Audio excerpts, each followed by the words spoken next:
Welcome to Shazwi through AI. अगर आप भी अपने नेम की स्टोरी चाहते हैं तो इस स्टोरी को एंड तक वॉच करें और कमेंट करना मत भूलिएगा। स्पेन के खूबसूरत और पुररौनक शहर की चमकती रोशनियों में खुशी नाम की एक लड़की अपनी मासूमियत और मस्ती के लिए मशहूर थी। वो ना सिर्फ हर किसी की मदद के लिए हमेशा तैयार रहती, बल्कि वो एक निहायत स्किल्ड बाइकर भी थी। बाइकिंग उसका जुनून था। लेकिन उसकी जिंदगी का असली महवर उसकी सबसे अच्छी दोस्त अनीका थी। अनीका से वो बिल्कुल बहनों की तरह मोहब्बत करती थी। अनीका, जो दिखने में सख्त और लापरवाह लगती थी, असल में एक इंतहाई अमीर घराने की इकलौती बेटी और पेशे से एक ब्रिलियंट लॉयर थी। लॉयर बनना उसका पहला ख्वाब था। वो खुद को हर वक्त काम में मसरूफ रखती थी, लेकिन उसका माजी एक ऐसा जख्म था जिसने उससे लोगों पर भरोसा करने का सुकून छीन लिया था। इसीलिए वो जानबूझकर दुनिया के सामने खुद को बोरिंग और गुस्से वाला दिखाती थी, ताकि कोई भी उसकी दौलत या शख्सियत से मुतासिर होकर उसके करीब ना आए और उसे धोखा ना दे सके। उसे लगता था कि हर रिश्ता मतलबी होता है, मगर सिर्फ खुशी ही वो वाहिद इंसान थी जो अनीका के चेहरे पर मुस्कुराहट ला सकती थी। एक दिन हालात ने अचानक मोड़ लिया। अनीका ने चुपके से अपने डैड को किसी अजनबी के साथ शदीद लड़ाई करते हुए देख लिया।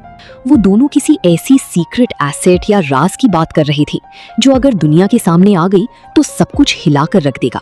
अनीका ने उस मिस्टीरियस आदमी को फॉलो किया जो लैब में किसी सूटकेस को लॉक लगा रहा था। अनीका को समझ नहीं आया।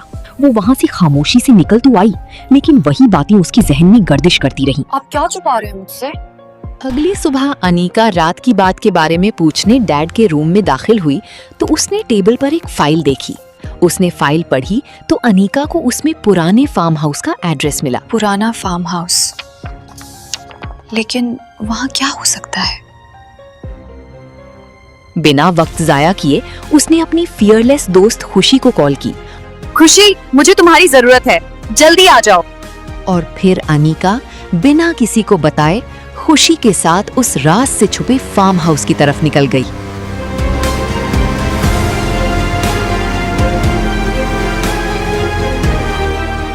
वहां पहुंची तो हर तरफ गहरा अंधेरा था, जिससे खुशी की तो जान निकल रही थी। डरो मत खुशी, मुझे सच जानना है। अनीका नहीं डरी, क्योंकि उसका इरादा चट्टान की तरह मजबूत था। अचानक अंधेरे में एक मिस्टीरियस रेड बॉक्स चमकता हुआ नजर आया। अनीका हैरान हो गई। हिम्मत करके जब उसने बॉक्स को खोला तो उसके अंदर एक निहायत हैंडसम और अट्रैक्टिव नौजवान बेहोश पड़ा था। अनीका उसे वहां छोड़ नहीं सकती थी, इसलिए वो उसे उठाकर अपने लग्जरी मैंशन ले आई। फिर उसने डैड को सब कुछ बताने के लिए कॉल की, मगर उन्होंने कॉल कट कर दी क्योंकि वो बिजनेस डीलिंग के लिए आउट ऑफ कंट्री जा रहे थे। और अब उस अजीमो शान मैंशन में वो उस पुरस्कार नौजवान के साथ अकेली थी।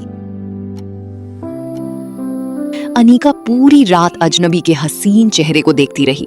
उसके जहन में हजारों सवाल गर्दिश कर रहे थे। कौन हो तुम? बिलाखिर जब सुबह की किरणें उस मेटालिक फिनिश वाले नौजवान पर पड़ी तो वो फौरन उठकर बैठ गया। अनीका ने हिम्मत की और उसके सामने आकर बोली, तुम कौन हो?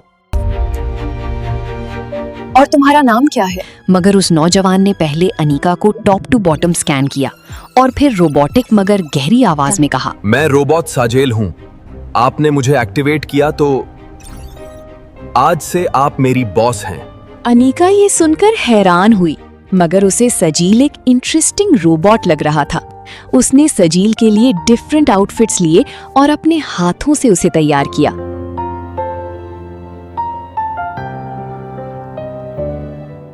सजील बिल्कुल एक हैंडसम लड़का लग रहा था। अनीका की नजरें ही उस पर से हट नहीं रही थीं। अब अनीका जब भी अपने लीगल ऑफिस या किसी बड़ी बिजनेस मीटिंग के लिए निकलती, सजील हमेशा उसके पीछे एक साए की तरह खड़ा होता।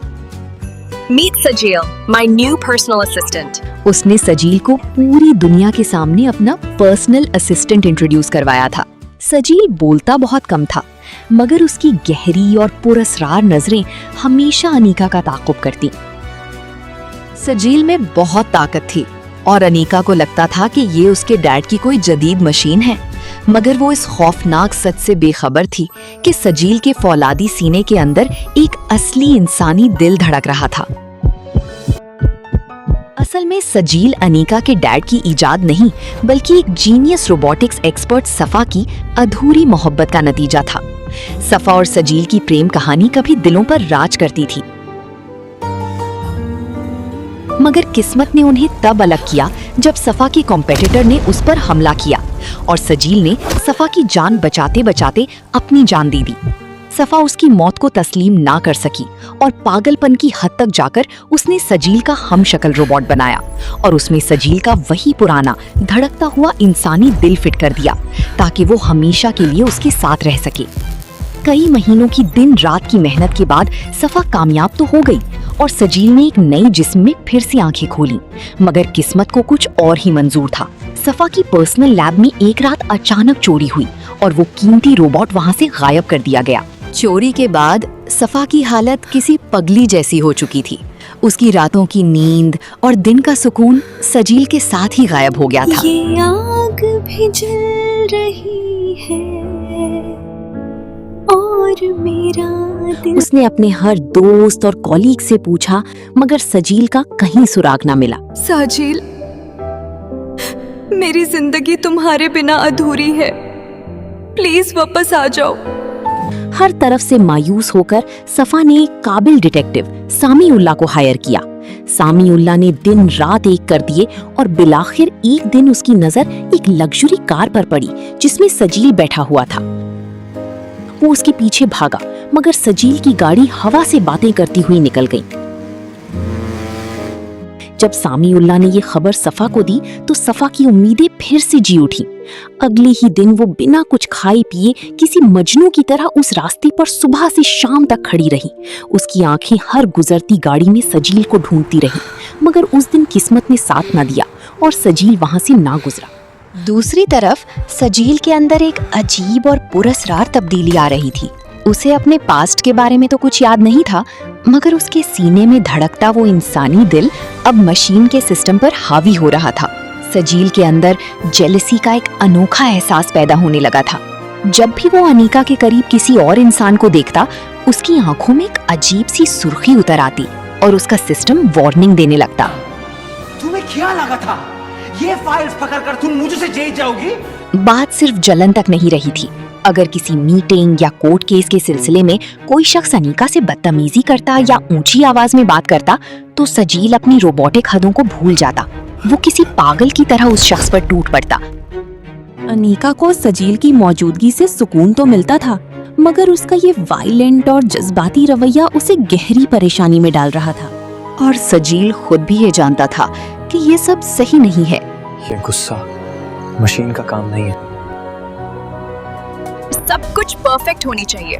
अनीका मैम को कोई शिकायत नहीं मिलनी चाहिए।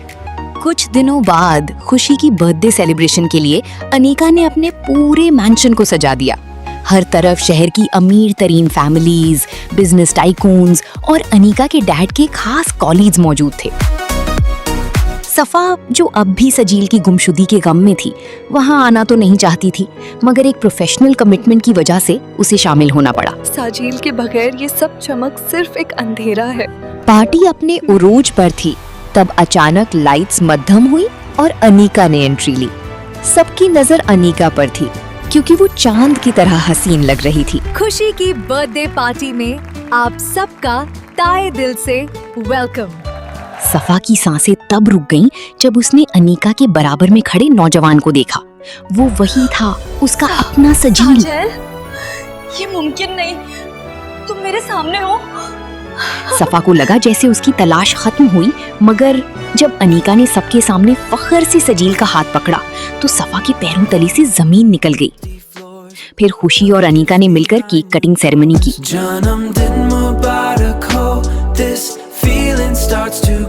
सफा ये सब बर्दाश्त नहीं कर सकी और अपनी कार में बैठकर वहां से चली गई। अपनी मोहब्बत को किसी और के साथ देखना उसके लिए किसी सजा से कम नहीं था। सफा ने वहां से निकलते ही तहकीकात शुरू कर दी। तो ये तुम थी अनीका? मगर सफा को गलत खबर मिली कि इस सब के पीछे अनीका की साजिश है। सफा ने सजील को वापस पाने के लिए एक पुरअसरार मंसूबा बनाया। खेल शुरू करो। उसने अनीका के पास जाकर उसे एक लॉयर के तौर पर चुना और अपने किसी पुराने केस की फाइल उसे थमा दी ताकि वो काम के बहाने हर वक्त सजील के करीब रह सके। सफा जानबूझकर अनीका के रास्ते में रुकावटें पैदा करती और उसे परेशान करने का कोई मौका हाथ से जाने नहीं देती थी। मगर सफा की ये नफरत और जलन उस वक्त अपनी उरूज पर पहुंच गई जब सजील ने अपने दिल की सारी बात अनीका के सामने रख दी। सजील ने मासूमियत मगर संजीदगी से कहा, मुझे नहीं पता कि ये कैसा एहसास है, मगर मैं दिन ब दिन खुद को आपके करीब महसूस कर रहा हूँ बॉस।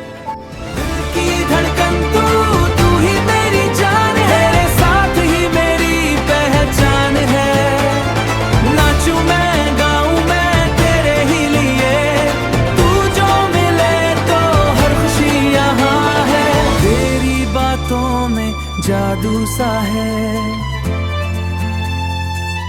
अनीका, जो पहले ही सजील की शख्सियत के जेरे असर थी, खुद को उस रोबोट के इश्क में मुब्तला होने से रोक ना सकी। वहाँ सफा अपने जज्बात पर काबू ना रख पाई तो सीधा अनीका के पास पहुंची और गुस्से में चिल्लाते हुए उसे सारा सच बता दिया कि सजील उसकी पुरानी मोहब्बत है जिसमें एक असली इंसानी दिल धड़क रहा है। Look at it, a human heart beating inside a machine. जब अनीका को ये सच मालूम हुआ कि सजील दरअसल सफा की मोहब्बत है तो वो शदीद पशेमानी का शिकार हो गई। उसने रोते हुए खुद से कहा, ये मुझसे क्या हो गया? सफा से ज्यादा साजिल से कोई मोहब्बत नहीं कर सकता।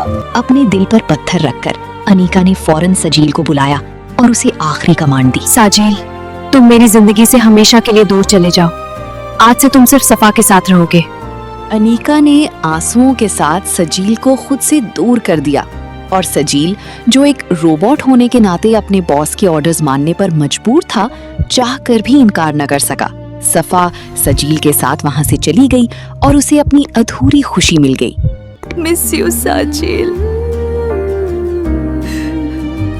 अनीका को एक मशीन से इश्क हो गया था और दूसरी तरफ उस रोबोट की आंखों से भी अनीका की जुदाई के आंसू बहने लगे थे। इसी दौरान अनीका के डैड मुल्क से वापस आ गए।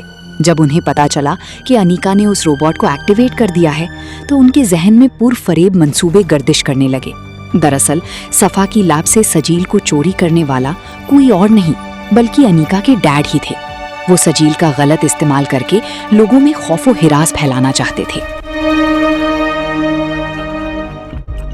जब उन्होंने सजील के बारे में पूछा तो अनीका ने सारी हकीकत बयान कर दी। ये सुनकर वो आतिशफिशा हो गए। अनीका के डैड ने खुशी को कैद कर दिया। अनीका, प्लीज मुझे निकालो यहाँ से।